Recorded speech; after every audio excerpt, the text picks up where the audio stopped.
So as mentioned before, statics analyzes forces which act on fluids which aren't in motion. A pretty common question you'll get in statics is manometer questions, which play with pressure changes as you move up and down a fluid in a tube. So when you're given a manometer question, there's two things you're going to want to remember. First, pressure increases as you move down a fluid, and second, 2 points in a continuous fluid at the same height will experience the same pressure. So for our question over here, the points which will experience the same pressure are right here. These 2 points will experience the same pressure, and these points will experience the same pressure. Although there are different ones that will be experiencing the same pressure, like different heights within the fluid, these are the ones that are pretty important because they're at the changes of the fluid types, and so they're going to be the height changes that we'll be using to calculate our PA minus PB. So the question asks us to find the pressure at A minus the pressure at B, which is essentially the same as just saying the pressure change as you traverse from B to A. So for this question, the governing equation that we're going to be using is delta P equals gravity times the sum of a fluid density times the height change of all of our fluids. All right, and we're going to be assuming, obviously, that it is a static fluid, and that the fluids are incompressible.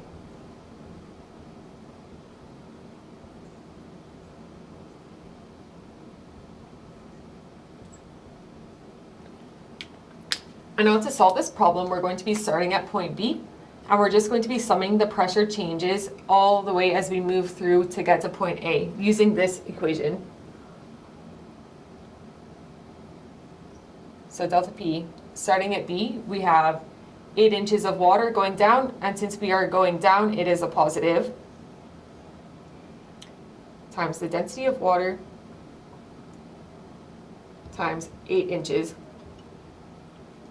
And now we're at this point, and we're going to be going down through the mercury, so it's another increase of gravity times density of mercury times 5 inches. And now these points have the same pressure, so we can jump across here.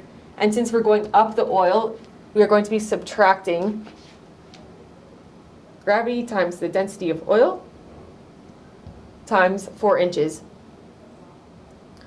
And again, we can just hop across here because these points have the same pressure, and we're going down again, so it's another plus gravity times the density of mercury times 3 inches. And again, another hop across, and now we're going up, so it's a subtraction of gravity times the density of water times 10 inches. And that will be the whole path along to get to point A. So now we can just simplify this by taking out gravity and substituting our specific gravities of mercury and oil for water, so that they're all in terms of the density of water.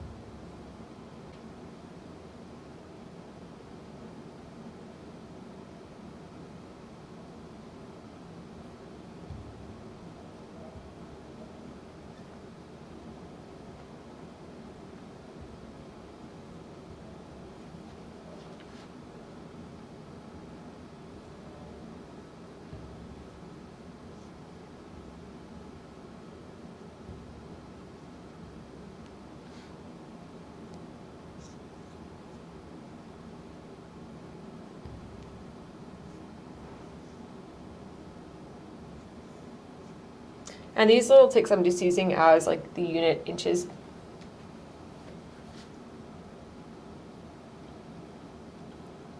And and just simplifying all of that, multiplying like 8 inches times everything, we get gravity times the density of water times 103.3 inches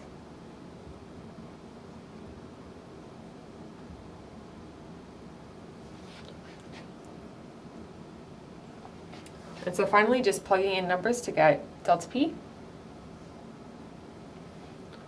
We have gravity is 32.2 feet per second squared times 1.94 for slug.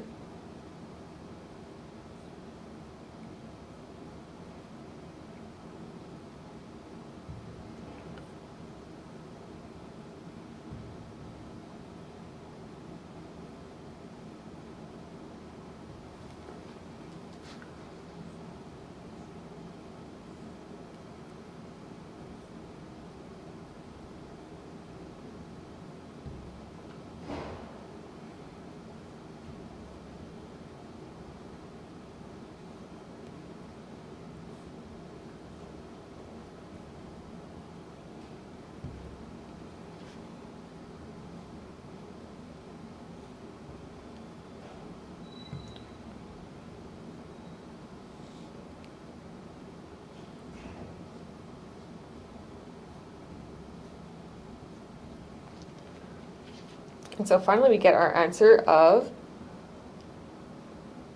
3.73 feet, pound force inch squared equals PA minus PB.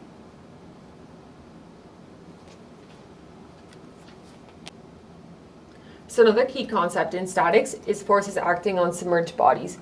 Usually in these questions, you're going to be asked to find the resulting force, which is the force that if you were just to hold something underwater with this one force, and it would like hold its shape and it wouldn't be moving and it wouldn't float to the surface or anything. And you're also going to be needing to find the location of this force. So basically, you'd have one force that would be acting on your thing. We'll call it RF. And you'll be asked to find also the location of this, which would be YR. So these questions are a bit more complex than the manometer questions, just due to like different terminologies and stuff that's used. So let's cover a few of those terms first. So the centroid of a shape is the geometric center of it. So basically, if you were to cut this shape out of a piece of paper and were to balance it on a pin at the centroid, it would be able to balance perfectly because all around it, from every side, every angle, would be like the same amount of mass. So the resulting force is like I said, it's just the one force that could hold the shape underwater without it moving or anything. And it has a magnitude equal to the pressure at the centroid times the vertical projection of the shape. So what is the vertical projection? It's the area of the shape where if you were to just project it onto the y-axis, then that would be the area. So this part right here is like the AV, area vertical of our shape. And this resulting force doesn't always act at the centroid, so that's why you're going to be asked to find its location, the YR sometimes. So equations for the centroid and the inertial moments for various shapes are on the formula sheet, and these are used to find the location and magnitude of the resulting force. So typically, the resulting force is, like we mentioned before, the pressure, so that's going to be your density times gravity of the centroid times the vertical area of the shape. And then your YR will be the YC, which is the vertical height of the centroid, plus inertial moments, IXC, P, G. And that's density, gravity, sine theta, all over the resulting force. However, this part of the equation is only included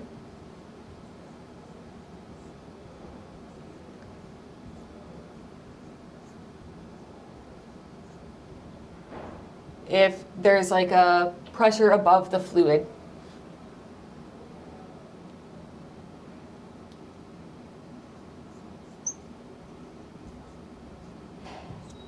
So you won't see it too often.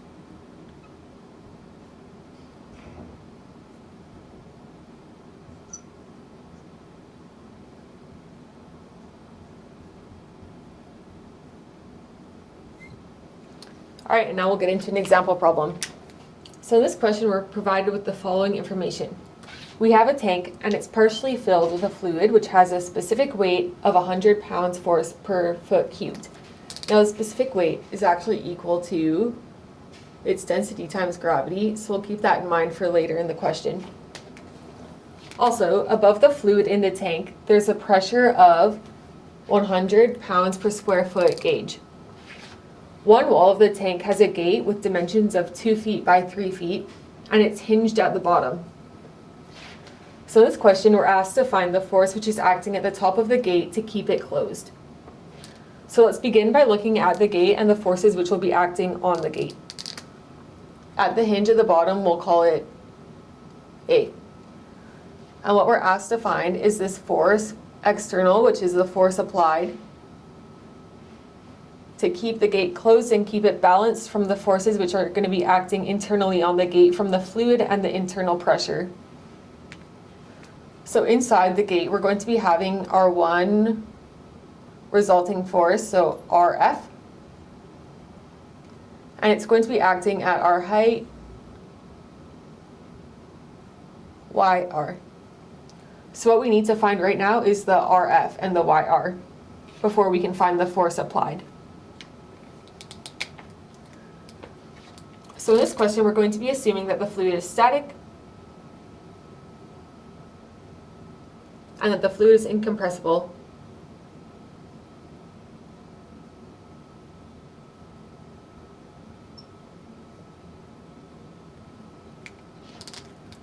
The governing equations that we'll be using are that for the resulting force, it is equal to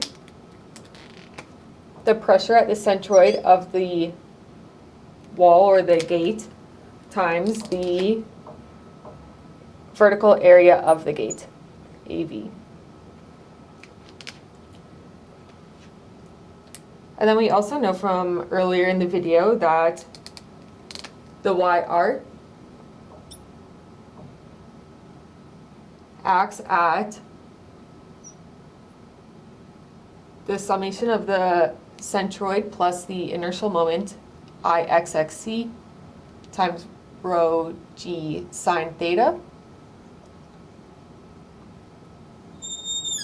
over the resulting force.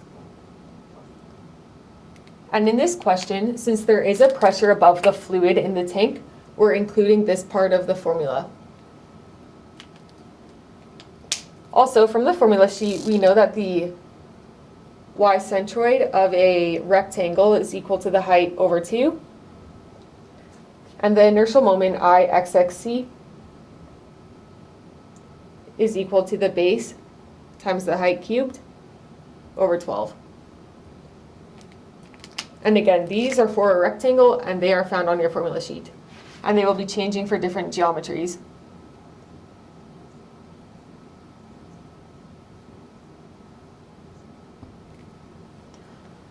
All right, so next let's look at the pressures that will be acting on the gate from both inside and outside of the tank. So if this is your gate, then outside you're going to be only having the pressure which is coming from the atmosphere. So pressure, atmosphere, and that stays the same throughout the height of the gate.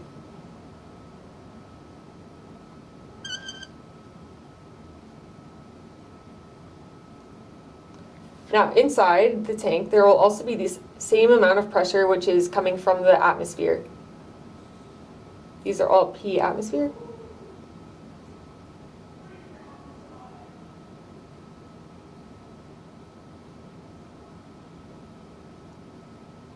And then we're also going to be having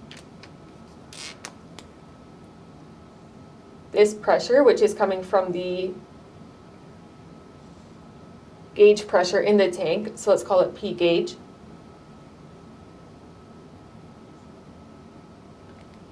And then finally, we're going to be having the pressure, which is coming from the fluid acting on the gate. And this is the one that's going to be increasing as we go down the height of the gate. So it's going to be 0 pretty much at the top of the gate. It's going to be moderate in the middle, and it's going to be largest at the bottom of the gate.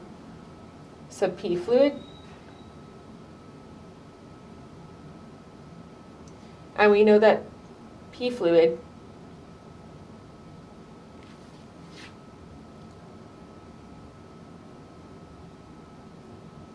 is equal to the density times gravity times height. All right, so now looking at this gate diagram, we can see that the pressure from the atmosphere is the same from both sides of the gate, so we can just use like gauge pressure instead of absolute pressure. And now suddenly our pressure is going to be 0 on this side, and we're going to have just pressure gauge plus pressure fluid acting at any point on the gate from inside.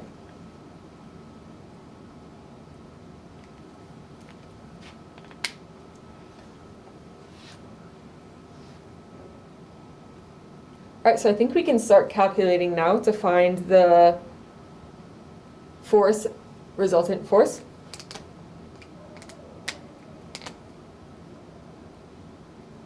So all we have to do is plug in our values. So for the pressure at the centroid, we have pressure from the gauge plus this specific weight, because it's PG, well, I'll just put it all in, plus PG times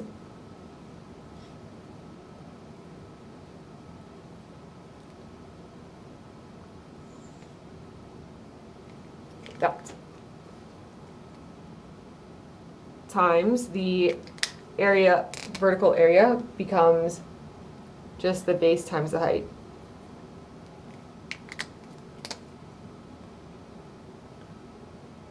And so this is equal to 100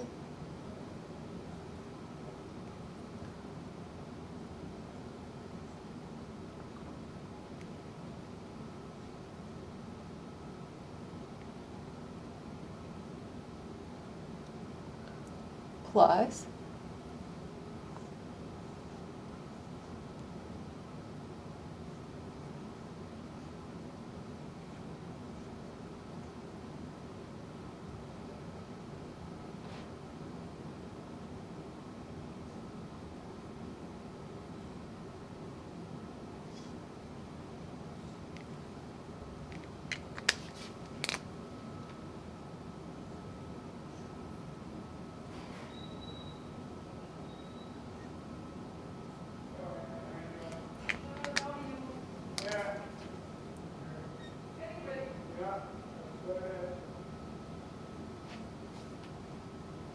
and this provides an answer of 1,500 pounds force. And now to find where this resulting force is acting, the YR, we are simply going to be plugging all the values into this formula here. So YR becomes, the Y centroid is the base over height, or height over 2, so 3 feet over 2. Plus the inertial moment, Ixxc, which we get from this formula, so base, 2 feet, times height cubed, 3 feet cubed,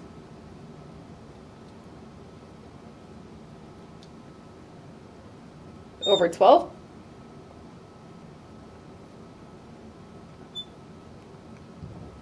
times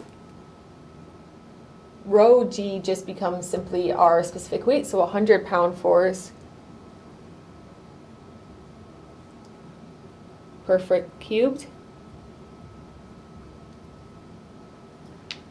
times sine of 90 degrees.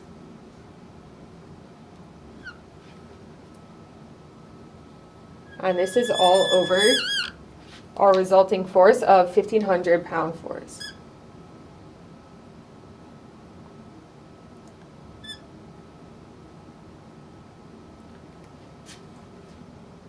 And using those numbers, we get an answer of 1.8 feet.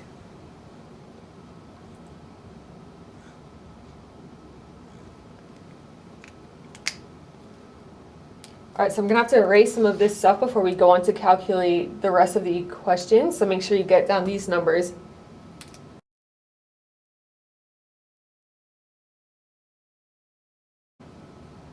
So now that we know that the resulting force is 1,500-pound force and the height that it acts at is 1.8 feet below the surface level, we can balance the moments around the gate to find the force applied. So to balance the moments about the hinge, we're going to be saying that the force applied,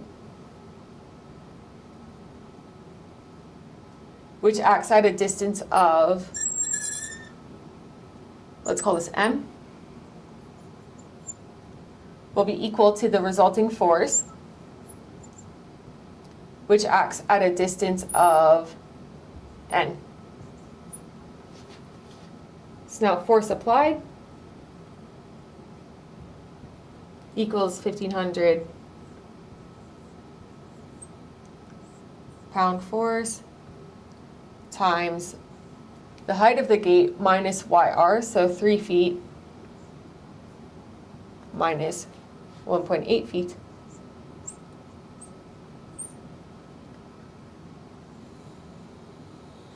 All over this, m equals 3 feet.